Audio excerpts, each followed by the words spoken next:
ቤዝና ማርኬ ማለት ነው ብቻቸውን ሲመጡ እኮ ያለው ሰላም ማለት እኔ ብዙ ፍቅረኛሞች በቃ ሰው ከመካከል አስገብተው ሲመጡ ነው ነገሩ እየተቀጣጠለ እየገነነ አነጋገራቸው ራሱ የሆነ ወጣ ያለ ቃላት የሚናገሩት። ግን ብቻቸውን ሲሆኑ አሁን ዛሬ ሄኖክ አለ፣ ግን እኔ ሄኖክ እንዳለ አልተሰማኝም። የሆነ ጭቅጭቃቸው ራሱ ደስ ሲል የምሬን ነው።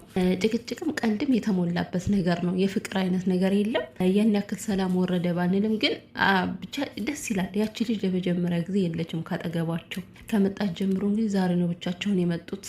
ሰላም ሰላም ቤተሰብ እንዴት ናችሁልኝ? እንዴት አመሻችሁ ውዶችዬ? ዛሬ ደግሞ ያው እንግዲህ ትንሽ ቆየት ብያለሁኝ፣ ግን ደግሞ ያው ብቆይም ያው ካች ብያለሁ ማለት ነው ውዶቼና እና ቤተሰብ ማለት ነው።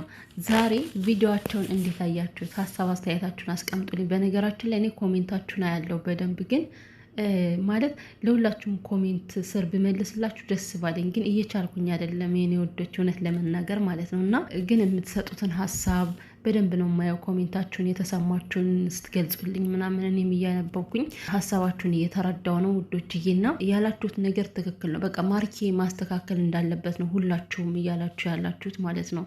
ምክንያቱም እውነት ነው፣ እሱ ነው ነገሮችን ማስተካከል የሚጠበቅበትና የምትናገሩት የምትገልጹት ሀሳብ ማርኬ ላይ ያተኩራል፣ ነገሮች ወደ እሱ ስለሚያጋድሉ ማለት ነው። እና ወዶች አሁንም ሀሳብ አስተያየታችሁን አስቀምጡልኝ፣ ኮሜንታችሁን አያለው አነባለው ወዶቼ። እና ሄኖክ እንግዲህ ዛሬ ሊያስታርቃቸው ያው በትናንትናው ዕለት ተጣልተው ነበር የተለያዩት።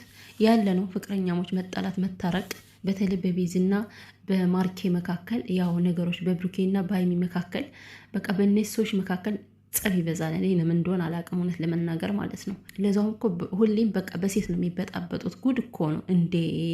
ምን አይነት ነገር ነው ግን? እና በነገራችን ላይ ቤዚ ግን ማለት ነው ቤት መኖሯን ወደድኩት ማለት በቃ የሆነ ክፍት ሲላት ምናምን ድብቅ የምትልበት ቤት አላት። ስዊት ሆሟን ማለት ነው። በጣም ምንድን ነው የሚባለው እያሳመረቻት ስለሆነ አሁን ላይ ማለት ነው። በቃ አታምናትም ቤዝዬ። አሁንም ከማርኬ ቤት የመጣችው እቺ ሽልጥልጥ እያለች እየተሽለጠለጠች ባሌን እንዳትቀማኝ ስላለች እንጂ ስዊት ሆሟን መልቀቅ ፈልጋ አይደለም በዚህ አጋጣሚ ማለት ነው። እና ቤቷ እንዴት ደስ እንደምትል እኮ። እና እንግዲህ የት ነው ያደርሽው ምናምን ብሎ ማርኬ አጉረመረመ ማለት ነው። ልክ እንደ ፍቅረኛ። አይ ማርኬ ቤዚ የሆነ ጥፋት ስታጠፋ ብቻ ነው ልክ እንደ ፍቅረኛ ሆኖ የሚሰማ የምታጉረመረመው። መጀመሪያ እሷ ያለችን ለምንድን ነው አንተ ማታስተካክል? ግን ምንድን ነው ግን ማርኬ? እና ሄኖክም እሷን ታገሽ ይላታል፣ ማርኬም እሷን ታገሽ ነው የሚላት ማለት ነው። እና ማርኬ ደግሞ ዛሬ የተናገረው ነገር በጣም ያስገረመኝ ምን እንደሆነ ታውቃላችሁ? ሄኖክ ለአንተ ስነግረህ አንተ ተረድተኛል፣ ለእሷ ስነግረህ ለምን አትረዳኝም አለ ማለት ነው። ወዴት ነው ማርኬ? ምንድን ነው የምታስበው? ቤዚና ማርኬ በምን አይነት ሂሳብ ነው አንድ አይነት ሰዎች ሊሆኑ የሚችሉት? በፍጹም እኮ ሊገናኙ የማይችሉ ሰዎች ናቸው። ምክንያቱም ቤዚ ፍቅረኛ ናት፣ የህይወት አጋረህ ማለት ነው። ሄኖክ ደግሞ ጓደኛ ነው። በምንም አይነት ነገር ክፉ ነገር አታድርግ እንጂ በምንም አይነት ነገር ሀሳብን ሊደግፍህ ይችላል። ከሴት ላይ ሲመጣ ደግሞ ይሄ በጣም ከባድ ነገር ነው። እና ይሄን ለምንድን ነው እኔ እኮ ገረመኝ። የምሬን ነው ማለት እሷንና እሱን አንድ ማድረጉ ራሱ። ሲቀጥል ቤዚ ወደ መስማማቱ እየመጣች ነው አሁን ላይ። እኔ እንደተረዳኋት ልትስማማ እያለች ነው ማለት ቤዚ እኮ ካልነካቻት አትነካም። ሲጀመር እንግዳ አክባሪ እኮ ነች ልጅቷ ማለት ቤዚ እንግዳ ታከብራለች። እንግዳ ንቅ አይደለም ከምታሳያት አክት በቃ እኛ ከካሜራ ላይ ያለውን ብቻ ነው የምናየው አይደለ? እንግዲህ ከጀርባ አስቡት ቀኑ ሙሉ ምን ስታደርግ እንደምትውል ምንም የምናውቀው ነገር የለም። ሰው ቤዚ የምታየው ነገር አለ ከልጅቷ ላይ እያናደዳት ነው። በቃ ስርዓት የላትም የምትለው እኮ ወድ አይደለም በምታደርጋቸው ነገሮች እያናደደቻት ስለሆነ ነው ማለት ነው።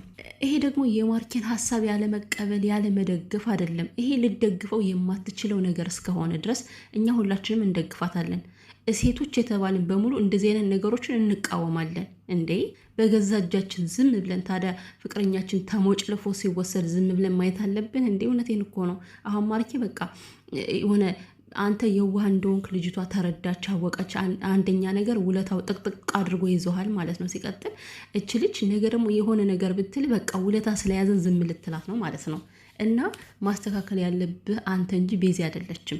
ሲቀጥል ደግሞ ፍቅርህን ከውለታ ጋር በፍጹም ልታገናኘው አትሞክር። ምክንያቱም ይሄ ፍቅር ማለት በጣም ዋጋ ከፍላችሁበታል፣ ተጣልታችኋል፣ ብዙ ተሳዳድባችኋል። ሚዲያ ላይ እንኳን መውጣት የሌለበትን ቃል አውጥታችሁ ተነጋግራችሁ ያንን ሁሉ መሰናከል አልፋችሁ እንደገና ከአንድ ላይ ሆናችኋል። ታዲያ ይህን ሁሉ መከራ ያያችሁበትን ፍቅር ገደል ለመክተት ነው? ልጅቷም እኮ ትክክለኛ ሰው ብትሆን ብትረዳህ ኑሮ ማለት ነው ፍቅሬ አደጋ ላይ ነው፣ ስለዚህ እንደ ጓደኛ ታረጅኝና ምንም ችግር የለም ውጭ ላይ እኔ እንከባከብሻለሁ። እኔ ደጋግሜ መናገር ሰለቸኝ ማርያም። ቤተሰብ እኔ ሁሌ ነው የምለው፣ ያው ታዳምጡኛላችሁ ብዬ ተስፋ አድርጋለሁ። ይሄን ቃላት ሁሌ ነው የምደጋግመው። ከማርክ የሚጠበቅበት እኮ በቃ እኔ ውጭ ላይ ሁኜ ማለት አንቺ ነው ውጭ ላይ አከራይቼ እንደፈለግሽ በምትፈልጊው ነገር እረዳሻለሁ። ነገር ግን ከቤት ላይ በቃ ከሚስቴ ጋር እየተጋጨው ነው እና ፍቅሬን ደግሞ በዚህ አይነት ነገር ማጣት አልፈልግም የሚለውን ቃል ለምንድን ነው የማያወጣው? ሄኖክ ደግሞ ማለት ነው ዝም ብለው ውለታ ምንድን ነው ይሉንታ አትበል እና ታዲያ በይሉንታ ምክንያት ቤቱን ያፍርስ እንዴ? ፍቅሩን ያፍርስ? እና ሴት ልጅ ሆና ማለት ነው ስነ ስርዓት ካልያዘች ካልተሰተረች ልኳን ልትይዝ ይገባታል እኮ። አይ ሄኖክ እኔ በህይወቴ ሀይሚን ብቻ ነው የተናገርኩት አለ ማለት ነው። ሀይሚ ምን ነው ሴቱን አልታየችም እንደ ሄኖክ ሴት ነው። አንተ ጥፋት ያለበትን ሁሉ መናገር ያንተ ግዴታ ነው። የምሬን ነው። ሀይሚ ጥፋት አጥፍታ እንደሆነ ስለተሰማ ነው አደለ እንደዛ የተናገርካት። እች ልጅ ታዲያ አንተ ጥሩ እየሰራች ነው?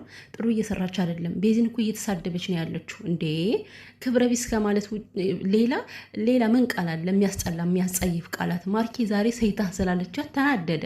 ግን እኮ ሚስትን ክብረ ቢስ ብላታለች። ማርኬ ንቃ፣ በፈጠረ ንቃ። ሁለቱም ቃላቱ ቢደብርም ግን እኔ ደግሞ ክብረ ቢስ የሚለው ይከብድብኛል፣ እውነት ለመናገር ማለት ነው። ሰይጣን ከሚለው እንደ ኖርማልም እኮ ምናምን የሆነ ዝም ብለን ለቀልድ ሰይጣን እንላለን አይደለ? ይሄ ግን የሚያስጠላ ቃላት ማውጣት የተናገረቻት ክብረ ቢስ የሚለው ማለት ነው። ስለዚህ አሁን አብረው እንዲሆኑ ከፈለክ ደግሞ በቃ ስነ ስርዓት ከአንተ እንዳትደርስ በፍጹም በምንም አይነት ነገር። ይሄ ማርኬ እሱ እኮ ስለፈቀደልኝ ነው ምናምን እያለች የምትሞላቀቀውን ነገር ታቁም። ቤዚ መናደድ የለባትም በቃ በስች ልጅ የሆነ ሰው ውለታ ስለከፈለላችሁ እናንተ ሞታችሁ ውለታ መመለስ ትፈልጋላችሁ። ማርኪያውን ይህን ነው እያደረገ ያለው ማለት እች ልጅ ውለታ አድርጋለታለች። እኔ እኮ ጥሩ ስራዋን አልካድኩም፣ እውነት ለመናገር ፈጣሪ ባርካት ከዛ ሀገር አውጥታ ስላመጣችሁ። ግን ደግሞ ቢያንስ ውለታን በውለታ መመለስ ይቻላል። አንተ ደግሞ ውጭ ላይ አድርጋት መመለስ ትችላለህ። ውለታዋን በሚገባ በእጥፍ ራሱ መመለስ ትችላለህ፣ እሷን እየተባበርካት ማለት ነው። ነገር ግን ከዚህ ጋር ፍቅር እየሞተ አይደለም ውለታ ልትመልስ የምትችለው። እና ማርኬ አሁንም ካንተ ነው ማስተካከል ያለብህ። ቤዚ እንደውም አሁን እየተናደደች አይደል? እኔ ቤዚ አሁን እንደ በፊቱ መታ ብትንጣጣ ምንም አይመስለኝም፣ እውነት ስላላት ነው። አሁን በቃ ታጋሽ ሰው ሆናለች፣ ምንም አይነት ነገር አትናገርም። የኔ ቆንጆ በቃ ይህን ባህሪሽን እንዳትቀይሪው አሁንም ቢሆን ማለት ነው ቤዚዬ፣ ታግሰሽ መጨረሻ ላይ ነገሩ እንዳታበላሹ። እንደዚሁ በቃ መልካም ሴት እንደሆንሽ ቀጥይበት ማለት ነው። ከዛ ማርኬ እውነቷን እኮ ነው ሚስቴ ልክ ነች፣ እንደዚህ እኔ ነኝ ጥፋት ያጠፋሁት ብሎ ማለት ነገሮችን እንዲያስተካክል ማለት ነው። እና አደራሽን ቤዚዬ የኔ ቆንጆ እንዳትጣሉ በፈጠረሽ፣ በዚሁ በተረጋጋ ጸባይሽ ቆይ እስከ መጨረሻ ድረስ ማለት ነው። እች ልጅ የሆነ ነገር እየፈጠረች እንደምታናድድሽ ይገባናል። ነገር ግን አንቺ ታጋሹን ችለሽ እንደሚባል ቤተሰብ ተሽለሽ መገኘት አለብሽ ከዚች ጦጣ ማለት ነው።